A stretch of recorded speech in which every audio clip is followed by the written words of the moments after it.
Hello sir, good afternoon po. So this is my activity. Create DB. Student table. So yan po, then create.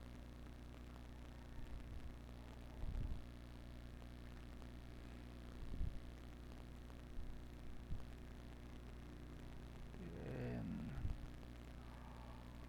100. Tapos primary key po natin. Then save.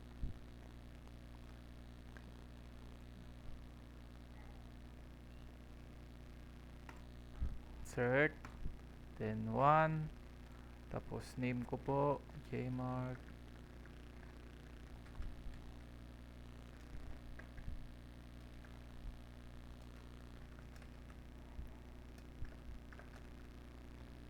Tapos Gmail.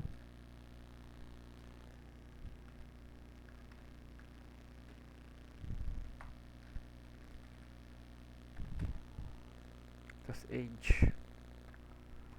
Then go. Tapos tignan po natin dito. Tapos ito na po sir.